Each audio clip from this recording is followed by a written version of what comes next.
അപ്പൊ നമുക്കിന്ന് ക്ഷേത്രത്തിൽ ഉപയോഗിക്കുന്ന വാദ്യങ്ങൾ പരിചയപ്പെട്ടാലോ? ഓരോ ദിവസം നമുക്ക് നോക്കാം. അപ്പൊ ക്ഷേത്രത്തിൽ ഉപയോഗിക്കുന്ന പ്രധാനപ്പെട്ട വാദ്യങ്ങളാണ് ശംഖ്, ഇടയ്ക്ക, തിമില, ചെണ്ട, മദ്ദളം, ഇലത്താളം, കൊമ്പ്, ചേങ്ങില, മരപ്പാണി എന്നൊക്കെ. അപ്പോൾ ഈ വാദ്യങ്ങളുടെ ഈ സൗണ്ടിന്റെ അടിസ്ഥാനത്തിൽ, ശബ്ദത്തിന്റെ അടിസ്ഥാനത്തിൽ നമുക്ക് ഈ വാദ്യങ്ങളെ ദേവവാദ്യങ്ങൾ, അസുരവാദ്യങ്ങൾ, അങ്ങനെ നമുക്ക് രണ്ടായിട്ട് അങ്ങനെ തിരിച്ചിട്ടുണ്ട്. അപ്പോൾ ക്ഷേത്രത്തിനകത്ത് ഏറ്റവും അധികം ഉപയോഗിക്കുന്നത് ദേവവാദ്യങ്ങളാണ്. ചില അവസരത്തിലാണെങ്കിൽ അസുരവാദ്യങ്ങളും ഉപയോഗിക്കും. അപ്പോൾ അതിൽ ദേവവാദ്യങ്ങൾ ഏതൊക്കെയാണെന്ന് വെച്ച് കഴിഞ്ഞാൽ ഇടയ്ക്ക, ശംഖ്, മദ്ദളം, വീക്കൻ ചെണ്ട, തിമില, അതൊക്കെ ദേവവാദ്യങ്ങളാണ്. അപ്പോൾ അസുരവാദ്യം, ക്ഷേത്രത്തിനകത്ത് ഉപയോഗിക്കുന്ന അസുരവാദ്യമാണ് ചെണ്ട എന്ന് പറയുന്നത്. അസുരവാദ്യമാണ് ചെണ്ട. വീക്കൻ ചെണ്ട എന്ന് പറയുന്ന ചെണ്ടയുടെ ചെറിയ രൂപമാണ് കേട്ടോ വീക്കൻ ചെണ്ട.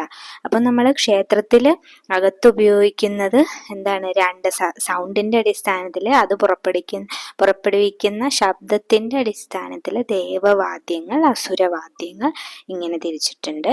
ഇതിൽ ഏറ്റവും അധികം നമ്മൾ ഉപയോഗിക്കുന്ന ദേവവാദ്യങ്ങളാണ്. ചില സമയത്ത് അസുരവാദ്യങ്ങളും ഉപയോഗിക്കും.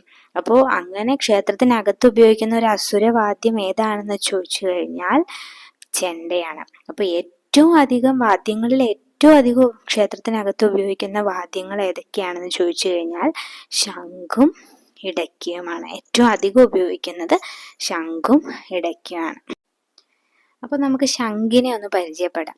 ഭഗവാനെ പുലർച്ചെ പള്ളി ഉണർത്തുന്നത് മുതൽ രാത്രി നട അടയ്ക്കുന്നത് വരെ ശംഖ് ഉപയോഗിക്കുന്നുണ്ട്. അപ്പൊ അതുകൊണ്ട് തന്നെയാണ് ക്ഷേത്രത്തിനകത്ത് ഉപയോഗിക്കുന്ന പ്രധാനപ്പെട്ട ഒരു വാദ്യമാണ് ശംഖ് എന്ന് പറയുന്നത്.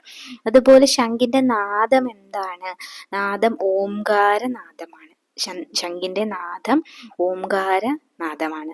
ഭഗവാന്റെ ഓരോ കാര്യങ്ങൾ ചെയ്യുന്നതിന് മുന്നോടിയായിട്ട് ശംഖ് മുഴക്കിയിട്ടാണ് ചെയ്യുന്നത്. അപ്പോൾ ഈ ശംഖ് മുഴക്കുന്നതിന് ഈ സൗണ്ടും എത്ര പ്രാവശ്യം മുഴക്കുന്നു എന്നുള്ളതനുസരിച്ച് എന്ത് കാര്യങ്ങളാണ് ക്ഷേത്രത്തിൽ നടക്കുന്നത് എന്ന് ശംഖിന്റെ നാദം കേട്ടിട്ട് ക്ഷേത്രത്തിനകത്ത് എന്താണ് നടക്കുന്നത് എന്ന് ക്ഷേത്രവുമായി ബന്ധപ്പെട്ടവർക്ക് മനസ്സിലാക്കാനായിട്ട് സാധിക്കും. അപ്പോൾ അതിന്റെ നാദം എത്ര പ്രാവശ്യം മുഴക്കുന്നു എന്നുള്ളത് നമുക്ക് നോക്കാം.